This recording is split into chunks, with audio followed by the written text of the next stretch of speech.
오늘 같이 보실 하나님의 말씀은 느헤미야 1장 1절에서 11절 말씀입니다. 구약성경 727페이지입니다. 느헤미야 1장 1절에서 11절 말씀입니다. 느헤미야서 1장 1절로 11절 말씀 제가 봉독하도록 하겠습니다. 하가랴의 아들 느헤미야의 말이라.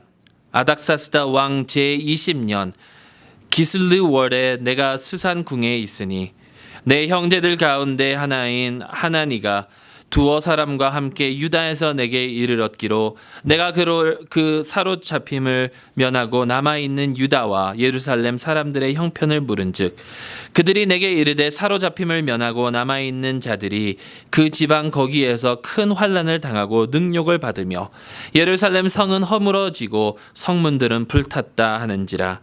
내가 이 말을 듣고 앉아서 울고 수일 동안 슬퍼하며 하늘의 하나님의 앞에 금식하며 기도하여 이르되 하늘의 하나님 여호와 크고 두려우신 하나님이여 주를 사랑하고 주의 계명을 지키는 자에게 언약을 지키시며 긍휼을 베푸시는 주여 간구하나이다. 이제 종이 주의 종들인 이스라엘 자손을 위하여 주야로 기도하오며 우리 이스라엘 자손이 주께 범죄한 죄들을 자복하오니 주는 귀를 기울이시며 눈을 여시사 종의 기도를 들으시옵소서. 나와 내 아버지의 집이 범죄하여 주를 향하여 크게 악을 행하여 주께서 주의 종 모세에게 명령하신 계명과 율례와 규례를 지키지 아니하였나이다. 옛적에 주께서 주의 종 모세에게 명령하여 이르시되 만일 너희가 범죄하면 내가 너희를 여러 나라 가운데 흩을 것이요 만일 내게로 돌아와 내 계명을 지켜 행하면 너희 쫓긴 자가 하늘 끝에 있을지라도 내가 거기서부터 그들을 모아 내 이름을 두려고 택한 곳에 돌아오게 하리라 하신 말씀을 이제 청하건대 기억하옵소서. 이들은 주께서 일찍이 큰 권능과 강한 손으로 구속하신 주의 종들이요 주의 백성이니이다. 주여 구하오니 귀를 기울이사 종의 기도와 주의 이름을 경외하기를 기뻐하는 종들의 기도를 들으시고 오늘 종이 형통하여 이 사람 앞에서 은혜를 입게 하옵소서 하였나니 그때에 내가 왕의 술 관원이 되었느니라. 아멘. 살아계신 하나님의 말씀입니다. 우리 잠시 기도하고 하나님 말씀 함께 듣도록 하겠습니다. 하나님 아버지 감사합니다. 주님의 말씀을 다시금 들을 수 있는 기회 허락하여 주니 감사드립니다. 부족한 종을 통하여 오직 주님의 진리가 선포되게 하여 주시고 이 말씀을 통하여 아버지 하나님 주님께서 저희를 향하신 뜻이 무엇인지 깨닫게 하여 주시옵시며 순종하게 하여 주시옵소서. 예수 그리스도의 이름으로 기도드리옵나이다. 아멘. 국기를 흔드는 사람. 여러분 혹시 이런 말을 들어보신 적이 있나요? 플래그 웨이버라고 그러죠. 국기를 흔드는 사람. 제가 아는 어느 한국 장로님이신데 미군 육군 예비군 헬리콥터 조종사로 수십 년 동안 군에서 봉사하신 분이 계십니다. 그분이 몇 년 전에 은퇴를 하셨습니다. 텍사스에서 이렇게 제대를 하셨기 때문에 텍사스 해군 제독이라는 그 어마어마한 타이틀을 가지고 제대를 하셨습니다. 근데 여러분 텍사스에는 해군이 없습니다. 근데 해군 제독이라는 타이틀을 그 군에서 제대한 사람에게 이렇게 나누어 주어요. 명예직으로. 근데 이분과 여러 가지 그런 정치에 대한 얘기를 했던 그런 기억을 합니다. 근데 이분이 하시는 말씀이 자기는 국기 흔드는 사람들을 굉장히 싫어한다 라고 이야기를 합니다. 자, 이 국기 흔드는 사람들, 국기를 흔드는 이 플래그 웨이버들은 과연 어떤 사람들인가? 이 사람들은요, 메모리얼 데이나 아니면 어떠한 큰 행사가 있을 때마다 베트런스 데이나 이럴 때마다 그 퍼레이드에 나가서 미국 국기를 막 흔드는 이런 사람들입니다. 나라를 사랑한다고 말하는 자들입니다. 나라의 문제점들을 걱정하고 논의하고 말하는 그런 자들입니다. 근데 이 장로님께서 왜 이런 사람들을 싫어하냐면 나라를 위해서는 아무것도 하지는 않는 자들이다라는 겁니다. 국기는 흔들기는 하는데, 내가 미국을 사랑한다고 하기는 하는데 미국을 위해서 아무것도 하지는 않는 자들이라는 거죠. 군을 섬긴 적은 없지만 군은 이래야 된다라고 하고 저래야 한다고 하는 사람들입니다. 중산권들과 상위권들이 세금을 더 많이 내야 된다라고 주장하는 자들이지만 정작 자신들은 세금을 내지 않으려고 온갖 노력을 하는 그런 자들입니다.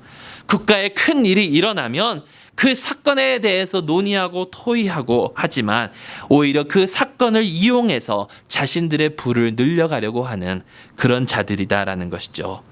그러면서 국가에 대한 모든 걱정들은 자신들이 다 하고 있는 그런 자들입니다. 정치는 그렇게 하면 안 돼. 군대는 그렇게 이끌면 안 돼. 지금 이 나라의 교육 문제는 지금처럼 이끌고 가면 안 된다라고 외치는 자들이고, 이렇게 가면 나라가 망한다고 말하는 자들이고, 바뀌어야 된다라고 말은 하지만 그것에 대해서 실질적으로 하는 것은 아무것도 없는 그런 자들입니다. 근데 여러분, 가끔 보면 교회 안에도 이러한 사람들이 있습니다. 교회가 그러면 되는가? 교회 은영을 그런 식으로 하면 되는가라고 비판하는 자들이 있습니다. 우리 교회의 문제는 사랑이 적어서이고, 기도를 하지 않아서이고, 새로 온 사람들을 잘 환영하지 못해서이고, 교육부가 제대로 운영되지 않아서이고 라고 하면서 교회에 대한 불평들을 늘어놓습니다. 우리 교단은 이래서 문제이고, 사회적으로 너무 진보적인 교단이기 때문에, 영혼 구원보다는 사회 정의에 더 많은 시간을 쏟아붓는 교단이기 때문에, 그리고 자신들이 감당하는 것보다도 훨씬 더 부유한 교단이기 때문에 우리 교단은 이래서 문제야 저래서 문제야 라고 이야기하는 그런 자들입니다. 그런데 정작 그런 문제들에 대해서 할 말은 많이 하면서도 문제를 해결하려고 하는 사람들은 없다라는 것입니다. 사람들은 남이 나서서 해주기를 원하지 자신이 나서서 문제를 해결하려고 하는 사람들의 수는 아주 소수다라는 것이죠. 근데요, 어떻게 보면 말이라도 해주면 고마울 것 같습니다. 전에 어느 교회의 중고등부 교사 회의에 그 교회에 이제 말씀을 전하러 갔다가 아는 전도사님, 그 교회에 섬기시는 전도사님의 초대로 그 교회 중고등부 회의에 들어간 적이 있습니다. 중고등부 교사 회의에 딱 들어갔는데 교사들이 아무도 말을 안 하더라고요. 그래서 그 회의가 끝나고 그 전도사님께 이렇게 말씀을 드렸습니다. 다들 전도사님을 너무도 믿고 따르고 전도사님이 하자는 대로 순종하는 마음들이 큰 것 같네요 라고 하니까 그게 아니라고 하시더라고요. 왜 아무도 이야기를 안 할까? 어떤 행사가 필요합니다. 어떤 집회를 우리가 하면 어떻겠습니까? 어떤 프로그램을 진행하면 어떻겠습니까? 라고 필요해서 그런 건의를 하면 건의하는 사람이 다 맡아서 하게 된다라는 겁니다. 왜냐하면 아무도 맡으려고 하는 사람이 없으니까 내가 말하면 내가 해야 되는 거예요. 그러다 보니까 자기도 하기는 싫은데 그래서 아무도 건의를 안 한다라는 것이죠. 여러분, 교회 안에서 과연 우리는 왜 이렇게 신앙생활을 하고 있을까 생각을 해보면요, 소비자적인 신앙이 많기 때문이 아닐까 생각을 해봅니다. 교회에 가서 내가 필요한 것만 듣고 내가 원하는 것들만 하고 내가 좋은 것들만 즐기다가 세상으로 나아가서 교회는 생각 안 하고 내 마음대로 살기를 원하는 그런 마음들이 우리 가운데 많이 있기 때문이다라는 것이죠. 전에도 말씀드렸지만 캘리포니아의 어느 대형 교회를 가면 그 교회 캠퍼스로 들어가기가 무섭게 거기에 큰 광고문이 이렇게 써져 있다라고 하죠. Which style are you? 여러분은 어떤 스타일이십니까? 라고 광고하면서 여러분들이 원하는 대로 예배를 드릴 수 있도록 여러 가지 스타일의 예배가 준비되어 있으니까 그곳에 가서 예배를 드리시면 됩니다 라는 것이죠. 여러분, 내가 원하는 대로 예배 스타일을 선택해서 내 편리대로 드릴 수 있는, 과연 그것이 진정한 하나님께서 원하시는 예배일까요? 이러한 소비자적인 마인드가 있으니까 여러분, 소비자는요 그냥 즐기면 되는 겁니다. 내가 소비자면 그냥 즐기면 돼요. 내가 원하는 대로 소비하면 되는 것이 소비자입니다. 여러분, 호텔방에 들어갔는데 호텔방이 좀 지저분합니다. 가서 불평하면 됩니다. 왜냐하면 내가 내 돈 주고 소비하는 것이니까. 식당에 가서 음식을 주문을 했는데 음식이 짜다? 불평하면 됩니다. 소비자로서 내 권리입니다. 전에 가족끼리 결혼하기 전에 가족끼리 크루즈를 간 적이 있습니다. 가서 이제 처음 크루즈에 가면 뭐니 해도 즐기는 게 음식이잖아요. 음식을 맛있게 즐기려고 딱 앉아서 스프를 주문을 했는데 애프타이저로 나온 스프가 너무 짜서 도무지 먹을 수가 없겠더라고요. 그래서 웨이터에게 컴플레인을 했습니다. 불평을 했습니다. 그러니까 너무나도 죄송하다고 하면서 그 다음부터는 아예 저희 식구가 먹을 스프를 따로 만들어서 소금을 넣지 않고 따로 만들어서 준비를 해 주더라고요. 여러분, 소비자가 손님이 불평하면 그것을 그 소비자들을 만족하기 위해서, 손님을 만족하기 위해서 그 안에서 누군가는 그것을 고치기 위해서 일하는 것은 당연한 것입니다. 그런데요, 신앙생활은 절대로 소비가 아니다라는 겁니다. 손님 대접 받으려고 하면 안 된다라는 것이죠. 여러분, 신앙생활로 손님 대접 받으려고 하면요, 손님 그 이상의 수준에 가지 못한다는 것입니다. 손님은 항상 손님일 수밖에 없습니다. 손님은요, 가족이 아닙니다. 신앙생활은 예수 그리스도의 몸으로 한 지체로 한 가족으로 지내는 것이 신앙생활이라는 것이죠. 가족은 서로 도우면서 서로 각자 맡은 일을 하면서 지내는 것이 가족입니다. 교회 안에서 어떠한 문제가 있다면 내가 가족의 한 일원으로서 청지기 의식을 가지고 그것을 위해서 일을 해야 된다는 것이죠. 그것이 화려한 일이 아닐지라도 내 위치에서 묵묵히 신실하게 하는 것이 중요하다라는 것입니다. 사실 서론이 너무 길었는데 그것이 바로 오늘 우리가 접한 느헤미야의 이야기가 아닌가 생각을 해봅니다. 지난 몇 주간 동안 성경의 인물들을 계속해서 보고 있는데 지난주에 말라기를 했으니까 구약 인물들은 끝났겠지라고 생각하실까봐 한 번 더 구약에 나와 있는 느헤미야. 근데 오늘이 구약에 나와 있는 인물들을 보는 건 마지막이고요. 다음 주부터는 신약으로 넘어가서 우리가 들어는 봤는데 도대체 이 사람이 뭘 했는지 잘 모르는, 헷갈려하는 그런 인물들을 조금 더 살펴볼 것입니다. 다음 주는 안드레부터 시작해서 이렇게 좀 살펴볼 텐데요. 여러분, 느헤미야. 사실 잘못 이해하면요, 느헤미야가 성경에 여기 딱 보시면 여기서 여기까지가 구약입니다. 처음부터 여기까지가 구약이어서 거의 중간도 못 읽고 앞부분에 있으니까 느헤미야가 구약 역사상 좀 앞부분에 있는 것으로 착각할 수가 있어요. 근데 아닙니다. 말라기야와 마찬가지로 거의 구약의 끝 시절에 있었던 사건입니다. 신약 400년 정도를 남겨놓고 있었던 일들을 느헤미야가 적고 있다라는 것이거든요. 느헤미야는 포로 생활이 끝나고 난 다음에 아직도 조금 남아있는 그런 포로들, 특히 이제 페르시아에서 아닥사스다 왕의 술 관원으로 느헤미야는 섬기고 있었습니다. 이런 느헤미야가 이스라엘의 문제를 접하게 됩니다. 그런데 그는 그 문제를 접하고 난 다음에 그 문제에 관해서 불평을 늘어놓고 낭망하고 있는 것이 아니라 그 문제를 해결하기 위해서 자신이 할 수 있는 것을 찾아서 했던 인물이라는 것이에요. 그가 본 이스라엘의 문제는 무엇이고 그가 행동으로 옮긴 일은 과연 무엇일까요? 문제는 이것입니다. 오늘 저희가 읽은 본문 3절 말씀에 그들이, 그러니까 예루살렘에서 온 느헤미야를 찾아온 그들이 내게 이르되 사로잡힘을 면하고 남아있는 자들이 그 지방 거기에서 큰 환난을 당하고 능욕을 받으며 예루살렘 성은 허물어지고 성문들은 불탔다 하는지라. 여러분, 예루살렘은 바벨론을 통해서 점령을 당했습니다. 성전을 그들 통해서 무너졌고 사람들은 포로로 잡혀갔습니다.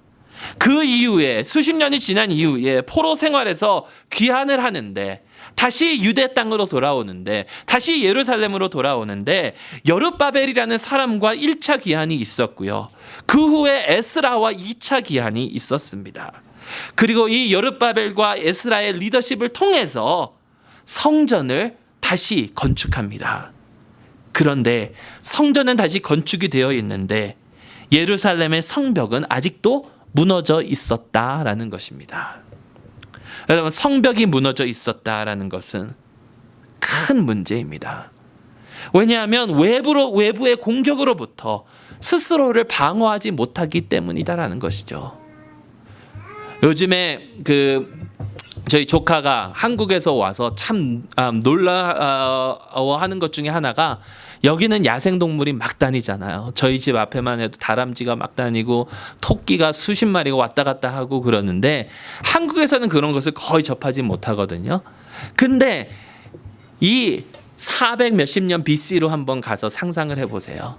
짐승들이 얼마나, 야생 짐승들이 얼마나 돌아다닐까. 성벽이 없다라는 것은요, 그 야생 짐승들이 성 안으로 들어와서 거기를 다 헤집고 다닌다라는 거예요. 그리고 또한 성벽이 무너져 있는 것이 문제인 그 이유는 치욕적인 것입니다. 무너진 성벽은 패배의 상징이라는 것입니다. 하나님의 백성으로서 하나님의 심판으로 외부에게 패배한 것을 계속해서 기억하게 하고 상기시켜 주는 것이다라는 것이죠. 이렇게 성벽이 아직도 무너져 있다라는 것을 전해 들은 느헤미야는 슬퍼했습니다. 그 말을 듣고 수일 동안 앉아서 울며 슬퍼했다라고 성경 말씀은 전하고 있습니다. 그런데요, 그것으로 끝난 것은 아닙니다. 느헤미야는 자신이 할 일을 찾아서 했다라는 것입니다. 여러분, 느헤미야가 찾아서 했던 그 일이 무엇인지 아십니까? 금식하고 기도했다라는 것입니다. 금식하고 기도했습니다. 무슨 기도를 했습니까? 이스라엘의 죄를 회개하고 여호와 하나님께서 모세에게 약속하신 대로 역사하시기를 위하여 기도했다라는 것입니다. 여러분, 이렇게 느헤미야가 기도한 이후에 4개월이 지났다라고 합니다. 왕이 느헤미야를 봅니다. 느헤미야 얼굴에 수심이 가득한 것을 보고, 오늘 저희가 읽지는 않았지만 2장에 왕이 느헤미야에게 왜 네 얼굴에 수심이 가득하냐라고 묻자, 그 왕의 물음에도 느헤미야는 먼저 기도하고 왕에게 대답했다라고 합니다. 왕에게 예루살렘 사정을 이야기하고 벽돌을 쌓기 위해서 자신이 몇 달 동안 예루살렘에 갈 것을 간구했습니다. 그리고 다녀올 그 길을 위하여 왕의 조서를 청하고 또 왕의 살림에서 제목들을 구해서 예루살렘의 성벽을 지을 수 있도록 왕에게 간구했다라는 것이죠.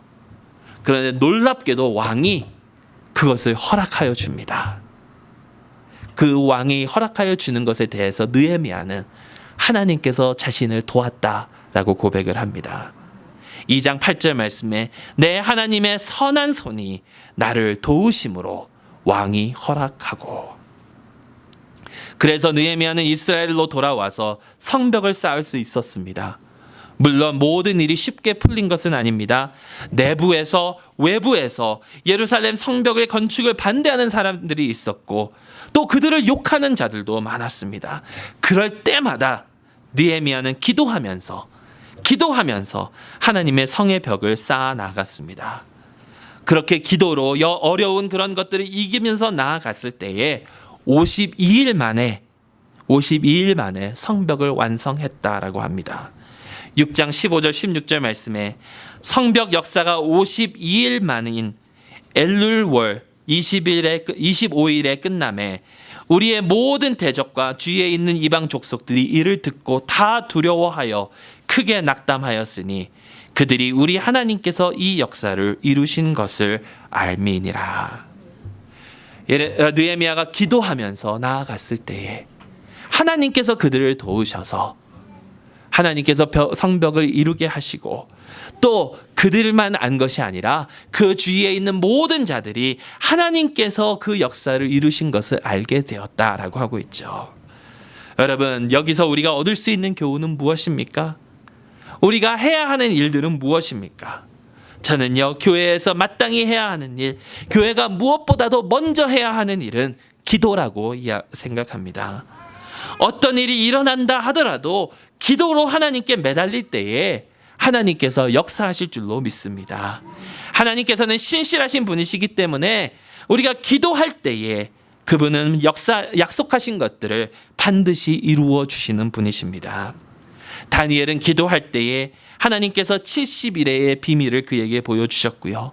바알과 신라는 기도하며 찬양할 때에 그들을 붙잡아 놓은 옥의 문이 열렸던 것을 기억하시기 바랍니다. 기도할 때에 병든 자는 고침을 받고 낙심한 자는 격려를 얻고 기도할 때에 하나님께서는 역사하신다라는 것입니다. 느헤미야는 기도함으로써 자신이 할 도리를 다 했습니다.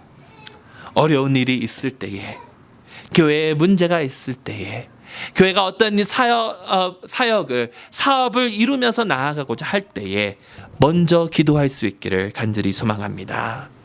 교회가 해야 할 진정한 일은, 교회의 진정한 일은 기도이기 때문입니다.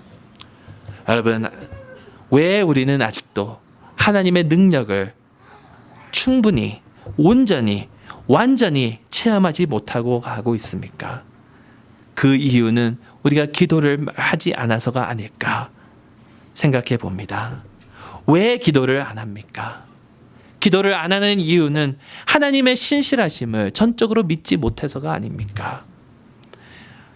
아까 장로님께서도 기도하여 주셨지만 우리를 너무나도 사랑하여 주셔서 또 우리에게 신실하게 대하여 주시기 위하여 하나님께서는 모세에게 약속하셨던 것, 아니 그것보다도 더 거슬러 올라가서 아브라함과 더 거슬러 올라가서 아담과 하와에게 약속하여 주신 것을 이루어 주시기 위하여 예수 그리스도를 이 땅에 보내주셨습니다. 그분의 사역으로 말미암아 하나님께서는 신실하심을 저에게 보여주셨습니다. 그렇기 때문에 그런 신실하신 하나님을 믿고 기도에 힘쓰는 저와 여러분들이 될 수 있기를 간절히 소망합니다. 불평하기 전에, 낙심하기 전에 기도함으로써 내가 할 도리를 하며 나아갈 수 있기를 간절히 소망합니다. 여러분, 기도와 같은 작은 일에 충성할 때에 큰 역사를 체험할 것입니다. 하나님의 큰 역사를 체험하는 저와 여러분 모두가 될 수 있기를 주님의 이름으로 간절히 축원합니다. 기도하겠습니다. 하나님 아버지, 감사합니다. 저희를 사랑하여 주시는 하나님, 너무나도 감사드립니다. 느헤미야가 기도했을 때에 52일 만에 예루살렘의 성벽을 세울 수 있도록 허락하여 주신 하나님, 다른 사람들의, 특히 아버지 하나님 왕의 마음을 움직여서 그 일을 수월하게 역사하신 아버지 하나님, 기도할 때에 주님께서 역사하심을 깨닫고 저희 또한 주님께 매달려 기도하며 나아갈 수 있도록 인도하여 주시옵소서. 그래서 주님께서 저희 가운데 크게 역사하심을 체험할 수 있는 믿음 저희 가운데 허락하여 주시옵소서. 기도에 늘 힘쓰는 저희 모두가 될 수 있도록 인도하여 주시옵소서. 예수 그리스도의 이름으로 간절히 기도드리옵나이다. 아멘.